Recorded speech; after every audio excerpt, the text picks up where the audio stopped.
வந்து 40th some பார்க்குறோம். வந்து 24, 26, 33, 37, 29, 31 ஆகிட்டு அது find the coefficient of the variation சொல்லி கொடுத்துருக்காங்க. இதுக்கு நம்ம சம்ம இங்கே கீழே ஒர்க் அவுட் பண்ணி பார்க்கலாம். எழுதிட்டோம். இப்போ D equal X minus X bar எடுக்கணும்.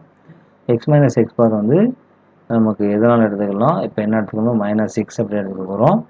டிஃப்ரென்ஸ் கண்டுபிடிக்கணும் இல்லையா. டிஃப்ரென்ஸ் வந்து கண்டுபிடிச்சி எழுத போகிறோம். எப்படி கண்டுபிடிக்கணும்னு பார்த்தலாம். எக்ஸ் பாங்கிறது sigma X by N. Sigma X இது எத்தனைன்னா, இது வந்து சிக்மா எக்ஸ் வந்து 180. அப்போ என் வந்து மொத்தம் எத்தனை, அப்போ 180 பை இது வந்து மொத்தம் 6 இருக்குது. அப்போ 30. அப்போ 30லேருந்து 24 போச்சுன்னா -6.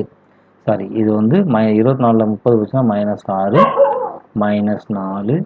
அடுத்து வந்து நம்பர் 3 கிடைக்கும். 7 -1 1 எப்படி கிடைக்கும்.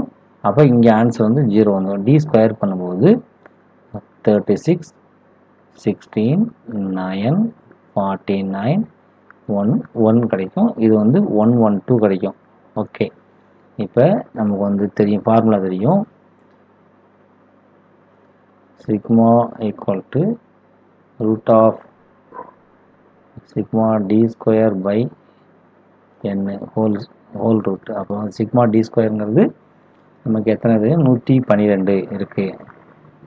112 பை 6 இது இருக்குது. இந்த 112 6ஆல் டிவைட் பண்ணோம் அப்படின்னா 18.66 அப்படி கிடைக்கும். ரூட் ஆஃப் கிடைக்கும். இதுக்கு நம்ம வந்து ரூட் எடுத்தோம்னா 4.32 அப்படி கிடைக்கும். ஓகே, இப்போ நமக்கு வந்து கோஎஃபிஷியன்ட் ஆஃப் வேரியேஷன் தெரியணும் இல்லையா.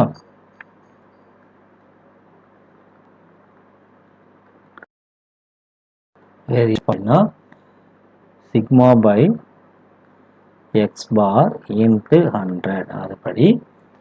ஓகே, இப்போ நம்ம வந்து 4.32 பை 6, இது வந்து நம்பர் 6 30 எக்ஸ் பார் வந்து 30 இன்ட்டு 100.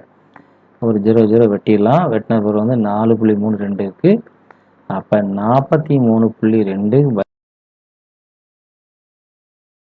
43 வந்து 3ஆல் டிவைட் பண்ணால் 1 இங்கே கிடைக்கும். மிச்சம் 1 13 14 கிடைக்கும்.